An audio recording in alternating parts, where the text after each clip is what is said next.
Dari, and now we have to proceed to Professor Dr. Ahmed Shawky for his last part in the dialogue.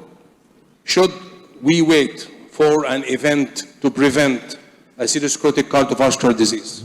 Okay. Thank you so much. I got a microphone. I'm ready here. Okay. Good evening to everybody. I know this is a question that is not so difficult to answer. Yeah, okay. We give aspirin to everyone. We lower the LDL. So let's take a little bit look on the data because I want to give a little bit of time for discussion. And we know prevention of atherosclerotic cardiovascular disease and treatment of the lipid-laden plaques and stenosis is quite important. Why? Because it's the #1 cause of mortality all over the world. This is very important. Atherosclerosis is 1 and 2 when we're talking about ischemic heart disease and strokes.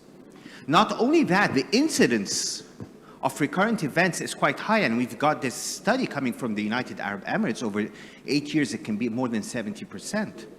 And not only that, recurrent events are more deadly and more costly. So are we doing the primary prevention correctly? Are we doing the secondary prevention correctly? What is tertiary prevention?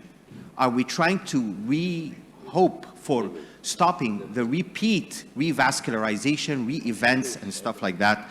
This is another question to be answered. We know this. The guidelines say the most important part of primary prevention is LDL control. LDL control, according to the guidelines, it's according to the risk category of the patient, and the LDL targets have shifted all over the years from 130 or 150 to even now below 55 or even 40 in recurrent events. And the guidelines across the Atlantic have now agreed aspirin is not the primary preventer.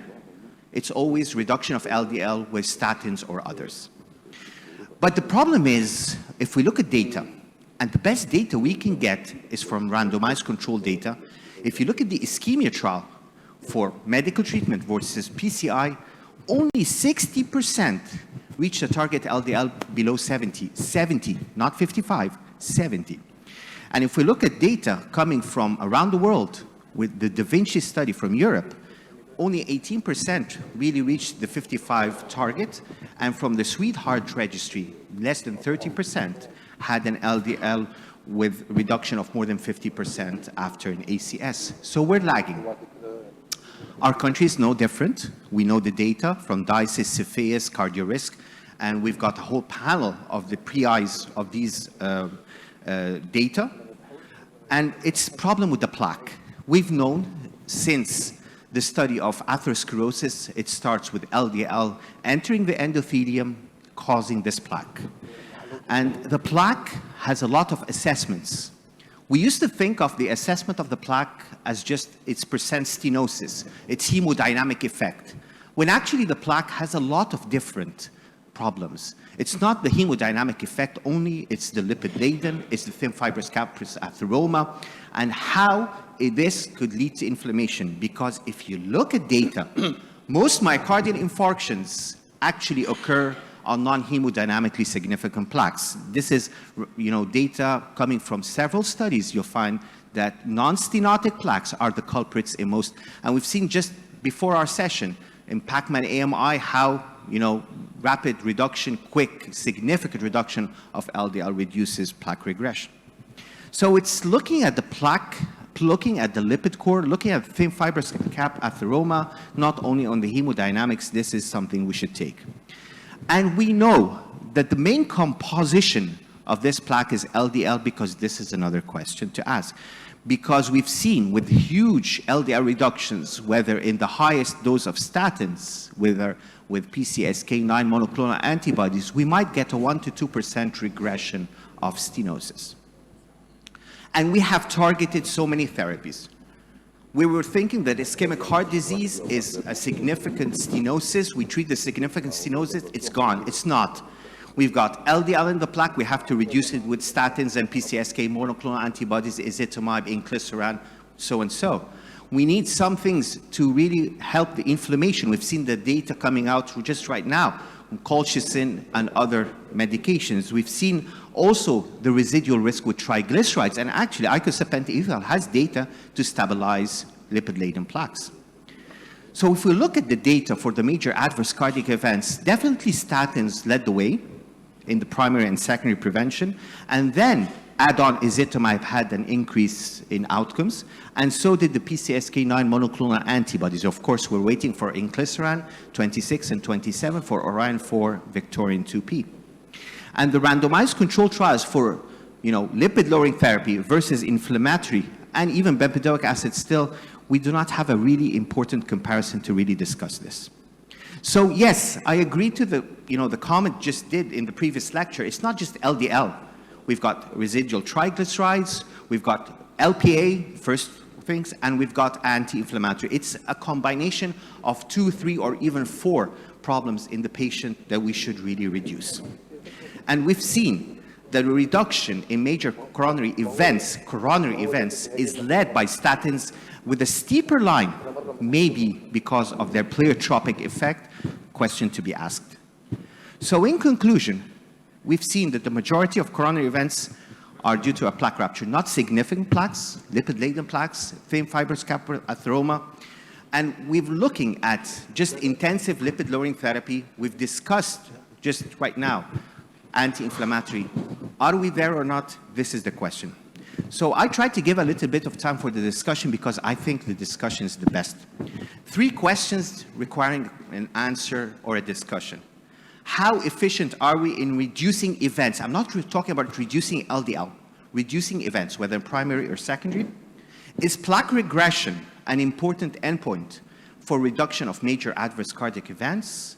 And do you think the pleiotropic effect, if you believe in it, is shared by all lipid-lowering therapies or not? Thank you. Thank you very much, Ahmed. دكتور محمد خلي لو سمحت الأسئلة. خلي الأسئلة. أيكم. خلي الأسئلة محطوطة زي ما هي. أول سؤال الأولاني how efficient are we in reducing events in primary and secondary prevention? On the political question, yeah. In Egypt, actually, it's very difficult to reduce the events in primary because although 100 million صحة successful in knowing this, but still we are lag behind this because they are not doing calcium scoring. We don't do anything for the primary, maybe difficult. But actually, now we are reducing the second prevention because already we have a lot of drugs, and we are insisting all of us for different meetings to reduce secondary prevention, and we know the numbers. We know that 40 is important of the secondary events. For myself, I'm concentrating this, so I have a lot of PCS9s and a lot of viewed drugs in using this, and even insisting to reach less than 55, reach 40. So I think we succeeded in secondary. This is far away from access, from the diocese, from the Cephesus trial. So, but primary is still with our lag behind. Dr. Ashraf? Well, I think the concept, we should believe in the concept that atherosclerosis starts since birth in some people. Okay. And as very early in life. And we should believe that cumulative effect of LDL exposure is like smoking exposure. The long period you have moderate or high LDL in your blood, the more probably you will get atherosclerotic event in the brain. If we believe in that, we will screen our patient at earlier part before having a heart attack. And now there is even what they call primordial prevention rather than primary prevention. Yeah. It is prevention of the risk factor from the start by lifestyle intervention, by reducing obesity, campaign, anti-smoking campaign. So the cumulative exposure of LDL cholesterol is very important. For us in Egypt, we have a high prevalence of premature atherosclerosis. So at the age of 45 to 50, most of our vulnerable patients will develop event rate. So if you wait till the event and start secondary prevention, the cost is very high. So I think primary prevention is very important. Whether we succeeded in that till now or not, at least in lipid lowering, we are not succeeding in achieving the goals for high-risk patients. Well, for the first question, I think I agree with Professor Ashraf, but we have to start the upstream prevention. This is the most effective. For the second, plaque regression is an important endpoint. I think plaque stabilization is okay. Regression is of added value. For the third one, do we think the pleiotropic effect is shared by all? No. There is some groups that had pleiotropic effect. For the first question, okay, it's work. امال ليه مش شغال معاك؟ لا خلاص ما هو قال لي علي شويه. Okay. For the first question, to know how efficient are we should first do screening for the target population and do statistics to show how much we can prevent, how much we achieved already, to know how efficient we are. For the second question, plaque regression is shown in some statin trials, but I think it didn't reflect it on the endpoint. So I cannot say it is important as a plaque stabilization. For the third question, the pleiotropic effect, I think the different trials on different statins didn't show the same results. I think atorvastatin and rosuvastatin take the priority. Yes, I agree with what Dr. Sobhi said, because in primary prevention, we are a big failure. We are not doing our job. The patients are not properly screened. In secondary prevention, I think we are doing a good job. We all know the fact, we all know that we have to reach the number 55 that most of the meetings now say. So about the knowledge for secondary prevention, the knowledge is there. Cardiologists are practicing well in secondary prevention, and I've seen a lot of prescriptions using all combinations and high doses. So I think we are doing our best for secondary prevention. I don't believe in plaque regression. I believe, like Dr. Ahmed said, in plaque stabilization. And plaque stabilization should be our target. And pleiotropic effects are okay, but they are not all, because, you know, the CRP was reduced in certain types of statins, not the others. So I don't believe that they are all the same. It's not a molecule effect. It's a drug effect. Said. I think, as Professor Sobhi said, it is a political issue. The secondary prevention here is a step forward for the primary prevention, because if we are succeeding to do a secondary prevention, we will have enough cost in the future to do the primary prevention. So starting by the secondary prevention, succeeding in it will be a step forward for the primary prevention. Yes, I think that the terminology of primary and secondary prevention decrease nowadays. لما الجدول بتاع الريسك سيرتيفيكيشن ده اتعمل، الجدول بتاع الريسك سيرتيفيكيشن ده ما فيش فيه برايمري وسكندري، في لو ريسك وفي هاي ريسك وفي فيري هاي ريسك واكستريم ريسك، مش بناء على هو جاله ولا ما جالوش. يعني لو هو دايابيتيك هايبرتنسيف هيعتبر هاي ريسك من غير ما يجيله ولازم ياخد ستاتين. فهو الجدول ده انا الحقيقه بستخدمه دلوقتي، اللي هو الجدول اللي فيه اللو ريسك واللو ريسك ستراتيفيكيشن. طبعا اللي هو الريجريشن بتاع البليك ده مهم جدا، وهو يعني اعتقد ان هو فيري تارجتد ان احنا نبقى جايدد بالريجريشن. طبعا احنا مش كلنا بنعمل ايفاس في كل الحالات، او بس هو اتعمل. معلش دكتور بربري، انجلش بليز. حاضر. يس. regression of plaque regression is a very important target for us when we use statin therapy, and this is done in a lot of studies by IVAS, and shows that the plaque is regressed with high dose statin. البليوتروبيك افكت هو الكلمه بليوتروبيك، the terminology of pleiotropic is nowadays some sort of debatable, but I think that statin still have stabilization of plaque, and very important class 1A in stabilization of plaque, which is may be called pleiotropic effect. Thank you. Thank you for presentation, Dr. Ahmed. طب نزل الماسك سنة كده ومش هنقرب منك ما تخافش.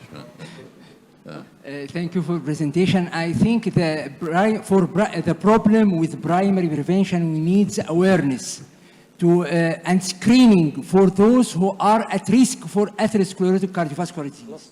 and to control, as Professor Ashraf said, hypertension, dyslipidemia, smoking, obesity, and diabetes, and so on. For secondary prevention, I think that the future is we have to target the plaque. We need therapy targeting the plaque for stabilization. This is very important because by the IVAS study found that patients who developed the acute myocardial infarction, there is hidden plaque rupture in the other vessels territory rather than the culprit vessel. The third point about the pleiotropic effect, I believe that other drugs other than statin, the question that all lipid-lowering therapy, yes, there is a pleiotropic effect of PCSK9, as we showed in the previous lecture, plaque regression and stabilization. PCSK9, there is trials proved that there is a pleiotropic effect. Ezetimibe has a pleiotropic effect besides the statin. There is a أنا agree completely with what Dr. Tariq said. البلاك ريجريشن دكتور أحمد الغليظ، أنا بس عايز البلاك ريجريشن ده الفيرست كويشن خلاص في primary we are trying to do our best for primary. It will take time but we'll succeed. Then the government starts. The secondary we are doing our best. Regarding the second, yes, plaque regression, you have to believe in في plaque progression. وفي two terms. Plaque يعني preventing plaque progression أو doing plaque regression. Starting with the IVA study of الأسترويد، في عندك reversal، في عندك اللي هو atorvastatin قالت لك plaque progression، أنا decreasing plaque progression. والريزوفاستاتين 20 to 40 قالت regression. Then studies من الفوريرو والأوديسي والOCT studies of regarding the two PCS9 showing that there is increased incidence of infarction the first year following myocardial infarction. That means there is a plaque, you have to make plaque regression. How to make it? Only by PCS9 or slow interferon RNA. This is the only way. That's why this could be answer to the third question, it is pleiotropic effect. To sum up, we succeeded in secondary. We have to, but not 100%. The second, if you repeat the CYPHES trial again, or the ACCESS or the DICES trial for second prevention, I think the residual risk could be less. Regarding the second one, yes, plaque regression is important. The third are not equal, but the new drugs have pleiotropic. This is my sum up of this, Dr. Atif. Thank you very much, Dr. Sobhi, Dr. Ashraf Rida, and thank you, the dialogue, Ahmed Shawky, thank you all. And we have to thank you very much.